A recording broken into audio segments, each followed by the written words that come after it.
Filipenses 1. Filipenses 1.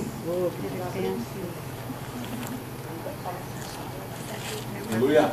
Filipenses 1, versículo de número 6. Filipenses 1, 6 diz o seguinte: tendo por certo isto mesmo, que aquele que em vós começou a boa obra, a aperfeiçoará até o dia de Jesus Cristo. Ainda com sua Bíblia aberta, voltemos a alguns livros, para o livro, primeiro Evangelho, Evangelho de Mateus, capítulo de número 4. Iremos fazer a leitura dos versículos 18, 19 e 20. Mateus, capítulo de número 4, versículos 18, 19 e 20. Amém? Amém.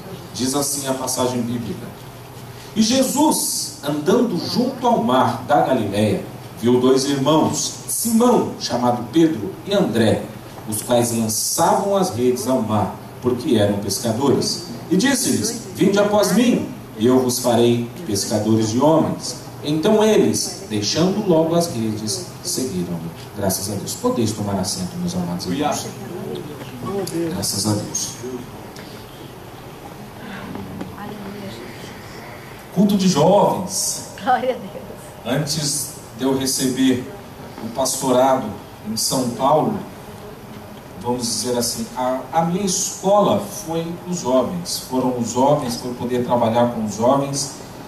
E no Brasil nós temos o costume de dizer que um pastor, ele começa trabalhando com jovens, ele começa trabalhando com um rebanho, até que o momento em que Deus vai aumentando cada vez mais o seu rebanho. Então, na verdade, é um trabalho muito bom, muito importante, esse cuidado com as ovelhas. Mas nessa noite eu gostaria de ministrar, meus amados irmãos, sobre a vida de Pedro, do discípulo e apóstolo Pedro. Eu tenho o costume de dar um título para as mensagens. Eu gostaria de intitular essa mensagem como A Transformação de Pedro. A Transformação de Pedro. Quantos aqui já ouviram uma história, um relato ou um fato que fale sobre a vida de Pedro? Levante a sua mão, deixa eu ver. Aleluia. Certamente todos nós já ouvimos algo falando sobre Pedro. Mas uma das coisas que me chamava muita atenção e ainda me chama muita atenção hoje é que não apenas os jovens, aqueles que cresceram dentro da igreja, que tiveram o privilégio de nascer num berço evangélico, mas aqueles também que venham a aceitar a Jesus posteriormente, mas até mesmo algumas pessoas mais velhas, eles têm o costume de ver e enxergar alguns personagens bíblicos com um certo distanciamento. Em que sentido? A Bíblia, ela mostra os grandes feitos, a forma como Deus trabalhou de uma maneira tão poderosa na vida de algumas pessoas, que nós não conseguimos nos identificar com esses personagens. Ou seja, as pessoas olham um personagem bíblico, ela se coloca numa distância muito grande entre esse personagem bíblico e ela. Se nós analisarmos a nossa vida espiritual e a vida espiritual de alguns personagens bíblicos, você fala: mas ele tinha características que eu não tenho, ele tinha uma postura que eu não tenho, ele não cometia certos erros que eu cometo. Então, nós vemos os personagens bíblicos com um distanciamento, não achando que Deus, ele pode operar e Deus, ele pode nos usar da mesma maneira e proporção que ele usou esses personagens bíblicos. Verdade. E muitas das vezes eu tenho o cuidado e a precaução de apresentar os personagens bíblicos numa perspectiva diferente.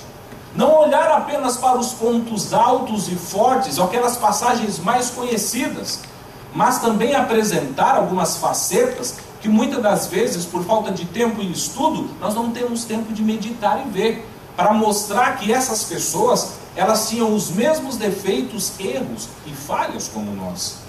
Até mesmo em virtude de algumas igrejas que tendem a, vamos dizer assim, canonizar algumas pessoas, no sentido de colocar uma pessoa como um santo, não um santo como nós somos, sendo trabalhados e lapidados por Deus, mas uma pessoa como se ela já nascesse pronta. E não existe isso na Bíblia, não teve ninguém. Aliás, a Bíblia diz que todos os homens pecaram e destituídos estão da glória de Deus. Todos os homens, ou seja, todos nós nascemos com isso.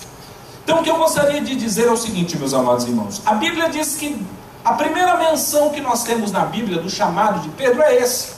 A Bíblia não fala, não apresenta uma biografia anterior de Pedro. A Bíblia fala que Jesus, ele estava andando junto ao mar da Galileia, e ele viu dois irmãos, Simão, chamado Pedro, e André.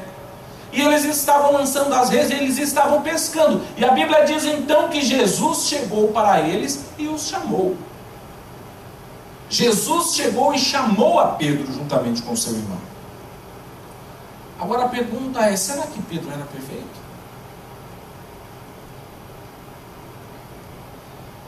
Primeira coisa que eu gostaria de dizer é o seguinte: Pedro foi um discípulo. O que era um discípulo? O que é um discípulo? Discípulo é uma pessoa que está aprendendo. Um discípulo nada mais é do que um aluno, uma pessoa que está numa escola, que está num processo de aprendizagem. E Pedro era um discípulo de Jesus, estava num processo de aprendizagem com Jesus, estava andando com Jesus. Então, na verdade, a Bíblia nos apresenta que Jesus exerceu o seu ministério terreno, ou seja, o seu ministério aqui na terra, em aproximadamente 3 anos e meio.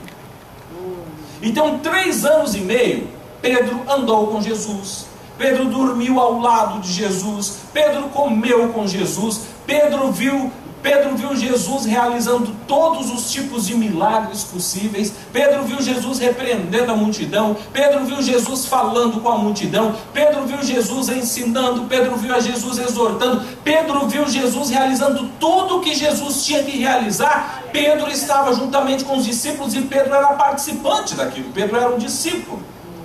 Não apenas isso, mas a Bíblia também apresenta um dado interessante, que a Bíblia diz que muitas vezes Jesus, ele ensinava através de parábolas. E o que eram as parábolas?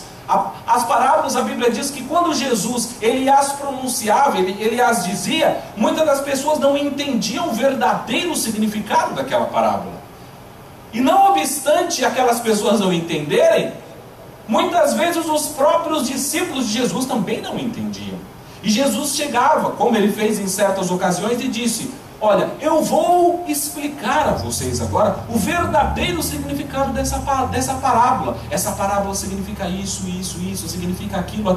Aí começava a abrir o entendimento daqueles discípulos para as coisas de Deus. O que eu quero dizer é o seguinte, meus amados irmãos: se uma vez que Pedro estava com Jesus em todo o tempo em que Jesus exerceu o seu ministério, se alguém deveria conhecer como Jesus pensava, se alguém deveria saber como Jesus agia, se existia algumas pessoas que deveriam entender, ou entender mais como funcionava a mentalidade ou a mente de Cristo, essas pessoas eram os discípulos. Correto? Eles estavam com o Mestre, eles tinham acesso que a maioria das pessoas não tinham, eles tinham respostas que a maioria das pessoas não tinham.